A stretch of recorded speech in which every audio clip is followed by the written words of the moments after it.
D'après un vieux proverbe éthérien, les histoires les plus sombres commencent toujours à la lueur d'une bougie avant d'être englouties dans les flammes de la guerre.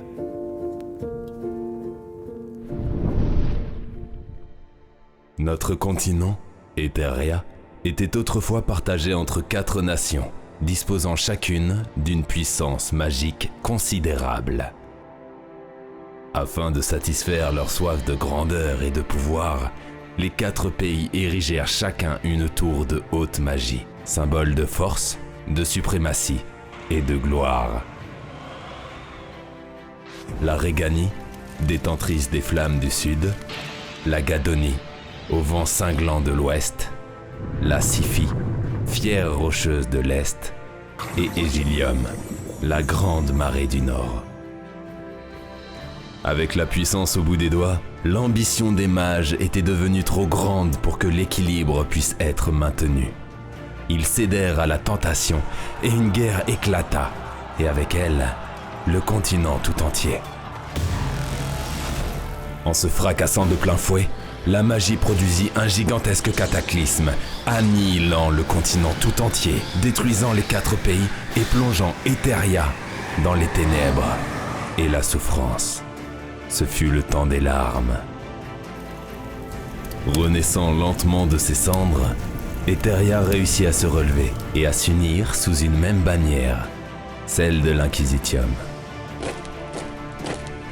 Afin de maintenir l'ordre sur le continent où la famine et la maladie sévissaient, l'Inquisitium pointa les mages survivants du doigt, les jugeant responsables, les traquant sans relâche et sans pitié, détruisant les villages, brûlant hommes, femmes, enfants ayant eu un quelconque lien avec la magie.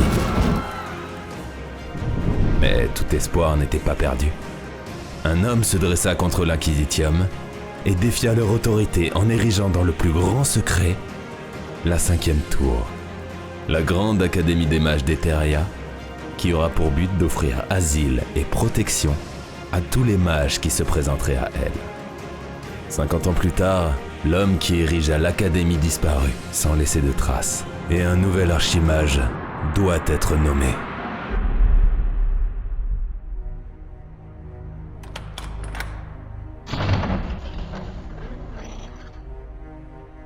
Bonjour, jeune aspirant, et bienvenue au sein de notre prestigieuse académie. Vous serez en compétition pour le titre d'archimage avec tous les aspirants autour de la table. Ici, vous devrez d'abord choisir votre voie en fonction de vos prédispositions magiques. Votre magie est représentée par des dés de couleur associés à l'élément que vous maîtrisez. Un dé de couleur rouge indique que vous maîtrisez la magie de feu. Un mage accompli peut avoir jusqu'à 3 dés d'une même couleur. Lors de chaque tour, l'académie vous versera un salaire correspondant à votre rang, puis vous partirez et vous devrez faire vos preuves en réalisant des quêtes que seul un mage de l'académie peut remplir. Le but est de réussir à obtenir la quantité de magie nécessaire à la réalisation de la quête avec vos dés de magie. Si la tâche vous semble risquée, vous aurez la possibilité de canaliser votre magie jusqu'à obtenir un bonus de plus 10 à votre jet. Une fois accomplies les quêtes, vous offriront des récompenses en or, en maîtrise et en fragments élémentaires. Vous pourrez alors rendre visite à Maggot, notre cher apothicaire en chef, qui se fera un plaisir de mettre ses marchandises à votre disposition. Vous pourrez également vous exercer au lancement de sortilèges, à l'invocation de totems élémentaires et surtout à la conception d'artefacts puissants.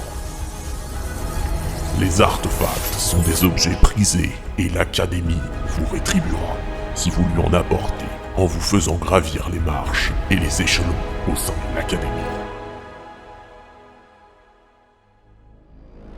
Et lorsque vous serez arrivé au plus haut palier de l'Académie, vous devrez soumettre vos rivaux lors d'une épreuve de force et duel de magie.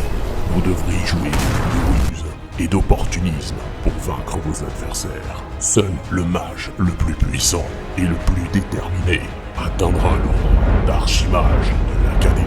Avez-vous une dernière chose à déclarer avant de commencer votre initiation, jeune aspirant? Je n'abandonnerai pas. J'ai bien trop perdu pour me soumettre aujourd'hui. Pour mon père, pour ma mère et pour les gens de mon village massacrés par l'Inquisitium. Je jure d'aller chercher la puissance jusqu'en enfer s'il le faut. Je serai le plus puissant mage d'Eteria et ce que je ferai de cette puissance ne regarde que moi. Mais rien ne peut éteindre la flamme de mon ambition.